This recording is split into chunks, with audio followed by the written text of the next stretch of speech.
What is up, everybody? YouTube, VidMe, Steam it, the internet. Let's talk about Ethereum, and is it the new king on the block, or is it just overhyped? Is it something that is just blown out of proportion? I mean, there are people that are excited about Ethereum, there are people that aren't. And it just seems like it's a very conflicted room. For all of you that don't know, Ethereum came out a couple years ago, 2015. Kicked myself in the butt because I did not jump on the ICO like I wanted to. I think at the time it was around $600 for around 2,000 Ethereum coins and for the ICO. And I wanted to get on it so bad, and I was, basically forced not to. But I wanted to really sink like 2 Bitcoins into it and just kind of sit on them, and didn't end up doing it. But Ethereum jumped out on the market basically pretty strong. I mean, at launch, it was around I think it was like $2 and some change, probably like 280. And, everything looked like it was kind of going good, for at first, until it took a really, really, really, really, really, really bad dip. I mean, at one point, I think it was down to like 80 cents. And it was kind of scary to think that, damn, you put all that time and money into it, and, something goes down like that, you start to really, can you imagine the people who put so much more into it? That's so scary to have such a big investment, and then it just starts looking like it's going down the pooper. But it eventually recovered itself. It normalized. Like I said, all ICOs are going to have a turbulent period, which basically is going to let you know if they're going to succeed or not. And the reason why I say that is because everything is going to have to be threatened at some point to look like it's going to crash and burn. Kind of like when you get on a plane, you're on the runway. The damn plane can make it. It is built to make it, on the flight to the next place, the next destination. But will it be able to take off correctly and get in the air? That's the point. So when you start taking off, sometimes it could be a little wobbly, and they may have to come back down because they didn't get a good start or something. That'd be terrible if that actually happened, and I would probably not stay on that flight. But what I'm saying is that initially when things take off, they come back down a little bit. You notice how a plane has to kind of normalize itself once it gets up in the air. It doesn't just keep on the ascent. It has to get to a place where it can stay on a level playing field to where it can make good wavy progress. And that's what Ethereum did. It ended up bouncing back over the years, and it kind of just rose, man. It rose quickly from when people realized that it wasn't going to crash and burn anymore. It was about $8 when I had the little bit that I had purchased was starting to actually look like it was going to stay up. I didn't really think it was going to go past $8, but it kind of did, and then it would go up a little bit and then go back down a little bit. And I remember when I saw it back again at $8, I was kind of like, holy shit, man, this is just, I don't know what's going on with this thing. But even up till up till what I'm talking about when I said it goes back to freaking $8 again, that happened in 2016 around the end of the year. So people were really counting this thing out, you know what I mean? And a lot of people were just dumping it. They were just kind of through with it. And look what happened, man. I mean, it made a miraculous turnaround, what I would say, and the flow is steady. It was steep, but it did it in a normal way. I would say in a normal way. And today we're sitting at a pretty decent, I would say a pretty decent, figure. Look at ETH, man. I mean, look at it. It is sitting at a good number. So all those people that bought early an ICO or bought really, really low and believed in it, it definitely is paying off. I think Ethereum has a lot more wiggle room in it. I think it's going to grow. They're making some changes. The scary part about it, which I guess people disagree with, is that the majority is held by the people who created it. So they kind of can inflate the prices, manipulate the prices kind of as they want. Um, that scares a lot of people because at any time, if you continue to buy into it, or if you own a really big share, that's more weight, man. It's a lot scarier when you want to figure out what the hell is going to happen to your money. And so a lot of people are, I believe, at this point, it went all the way up to like 90 something bucks, and then it's kind of like went down, and it was hanging around the 88 to 91 for the last couple of days. And as you see it now, it's kind of dipped below the 88 and it's hanging around 85 now. Still good profit margins, I believe. But I don't know if I don't think it's gonna go back down again. And when I mean back down, I mean all the way back down to like 10 bucks. I don't think that's gonna happen again. The only way that's gonna happen is if, you know what I mean? Like, I don't know, somebody walks out, whoever's in charge walks out and, just abandons ship. Then I think you're gonna see a big loss in stock. But if it's nothing significant like that, I don't think it's gonna happen. I think it has potential for a lot more growth. I think this thing is going to go. I think we could see Ethereum at around 130, 140 bucks by December. That's my guess. That's what I'm hoping.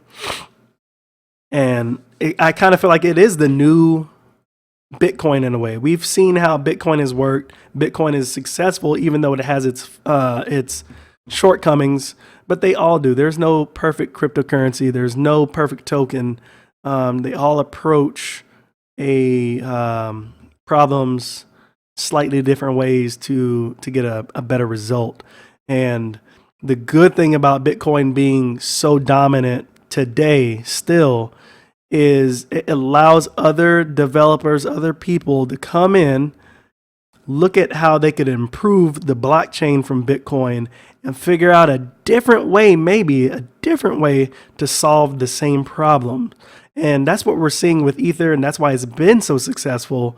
You're probably looking at Dash and saying the same thing. They all have their own purpose. You can't look at them all and compare them all to Bitcoin. It just doesn't work that way. They're completely two different beasts, but they're all trying to solve a problem that we all have with fiat currency, with paper money, with money from your government, whether it's the euro, the pound, the dollar, etc.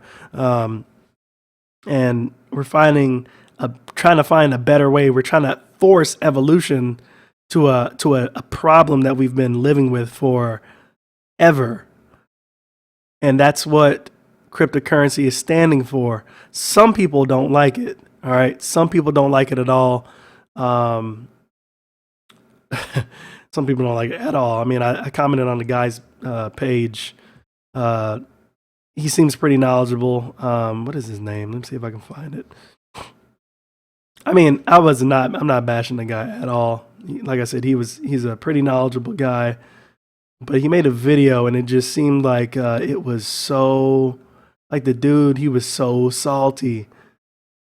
That's his name. His name is The Prepared Mind. And medicine. I will link you in the description to his video, but he is like anti cryptocurrency. He feels like it's all a scam. It's all manipulated by greedy people. And he believes that you should just hold on to gold, silver, and precious metals because that's the only thing that you can actually count on when Armageddon hits and, this and that. And I kind of agree with him to a certain extent. Like I told you guys in the last video, I like to hold precious metals for emergency or crisis situations or situations where I see fit that I need to liquidate those assets.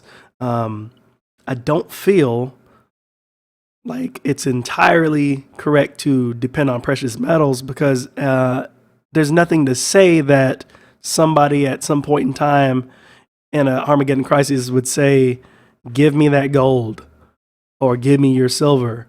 I mean, If you look back in history, basic history, we used food, for God's sakes, as a currency in time. In Japan, rice was a commodity, was a currency for the longest time to tax people. It was used as a currency. So anything, I believe, that is tangible, whether it be physical or in a digital world, which we have control over or think we have control over, therefore, we could use, as it goes just back to like basic human nature. I mean, with trade, we trade something for something else. If we come together and I trade you silk and you want, let's see, cotton, then you, for some reason, feel like that cotton is important for something that you need. I feel like the silk is something that I need. It's important. And so it doesn't really matter what the physical thing or the things that we're trading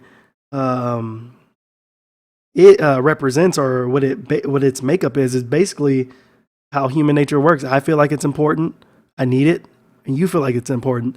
So currency could be anything, virtually anything. So that type of thing that he was given, it just kind of made me want to, kind of call him out on it. And I wasn't rude. He's a pretty established guy, 43,000 subscribers. His name is The Prepared Mind. And I simply said, geez, honestly, you sound pretty salty. I get you're old school, but the world you live in changes, but the world you live in changes, and just because you dismiss the direction it's taking doesn't mean it's wrong. And so basically, what I was just saying is that because the world is turning towards cryptocurrency to kind of regulate or buffer the craziness and with the fiat currency from all these countries, just because you don't like it and you can't wrap your head around how people can necessarily do something like this, doesn't make it wrong. You know what I mean? It doesn't make it wrong.